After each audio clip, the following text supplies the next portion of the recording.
Angin datang. Saya mendengar suaranya sebelum saya melihatnya. Dia membacakan ayat-ayat Al-Quran. Dia berdiri di luar ruangan dan berteriak, "Kamu kerasukan jin." Itulah satu-satunya penjelasan. Kamu akan disucikan atau kamu akan dihancurkan. Petik 2. Saya tidak menjawab.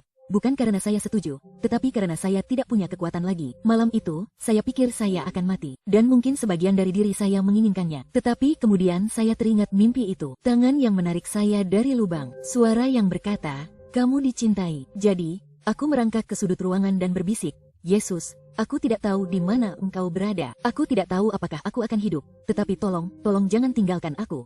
Petik 2. Angin sepoi-sepoi bertiup melalui celah-celah dinding. Dan untuk sesaat, aku merasakannya lagi. Kedamaian itu, kehadiran itu, aku tidak dapat menjelaskannya, tetapi itu nyata. Bahkan di tengah-tengah penjara itu, dia bersamaku. Pada pagi hari keempat, mereka membuka pintu. Bibiku berdiri di sana dengan syal dan kotak korek api. Dia berkata, "Jika kau menyebut nama itu lagi, kami akan membakarmu." Kau mendengarku? Aku mengangguk, tetapi tidak setuju, hanya untuk hidup sehari lagi. Karena di dalam, aku telah memutuskan, aku tidak akan pernah menyangkalnya. Malam itu, aku berlari dengan bantuan seseorang yang tidak dapat kusebut namanya. Bahkan sekarang, demi keselamatan mereka, aku melarikan diri melalui jendela. Kakiku telanjang, wajahku memar, tetapi jiwaku berpegang teguh pada sesuatu yang lebih besar daripada rasa takut. Aku tidak tahu kemana aku akan pergi. Aku tidak punya uang. Aku bahkan tidak membawa anak-anakku. Mereka masih terkunci di ruangan lain. Namun, aku berlari karena jika aku tetap di sana, aku tidak akan selamat. Dan saat aku berlari, aku berbisik berulang kali,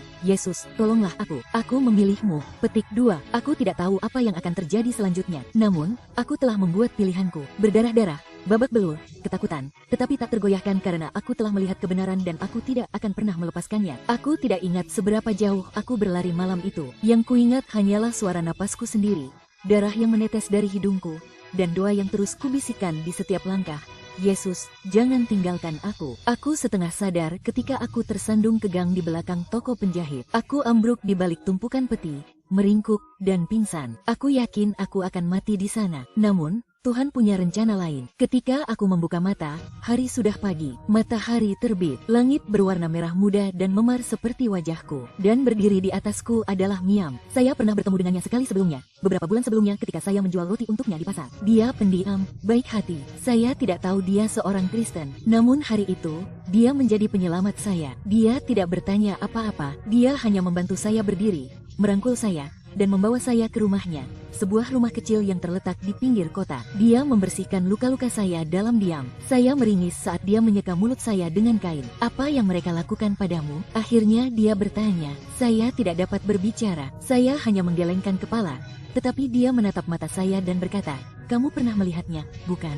Saya membeku. "Yesus," katanya, dan saya pun hancur. Saya menangis seperti anak kecil. Semua kekuatan yang saya gunakan untuk bertahan hidup runtuh ke pangkuannya. Saya tinggal bersama Miriam selama 3 hari. Dia memberi saya makanan, tempat untuk tidur, dan untuk pertama kalinya dalam hidup saya, kedamaian. Dia tidak menguliahi saya. Dia tidak menekan saya. Dia hanya duduk di samping saya sambil membaca Alkitab kertas kecil dengan berbisik. Ia menyembuhkan orang yang patah hati dan membalut luka-luka mereka. Mazmur 147 dan 3.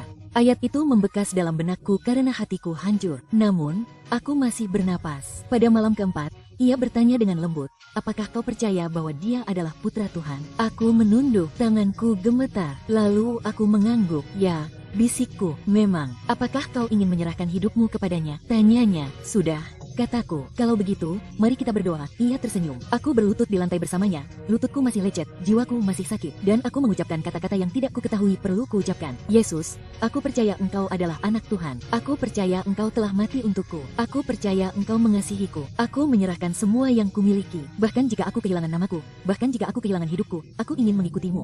Petik 2. Ketika aku selesai, aku merasakan sesuatu bergeser. Itu tidak keras, tetapi dalam. Seperti rantai di sekitar jiwaku telah terlepas tanpa menimbulkan suara. Beberapa hari kemudian, dia membawaku ke sebuah pertemuan. Itu bukan gereja, tidak seperti yang kau bayangkan. Hanya sebuah ruangan, 4 dinding, 10 orang, seorang bayi tertidur di atas tikar, seorang wanita berbisik sambil bernyanyi, seorang pria membuka Alkitab yang robek, tetapi roh Tuhan ada di sana. Kau bisa merasakannya. Kental, nyata. Mereka menyambutku seperti keluarga. Mereka tidak menatap bekas lukaku. Mereka tidak tersentak mendengar ceritaku. Mereka hanya berdoa untukku, mencintaiku, memelukku. Di akhir pertemuan, Miam berdiri di sampingku. Dia menatap mataku. Apakah kau siap untuk dibaptis?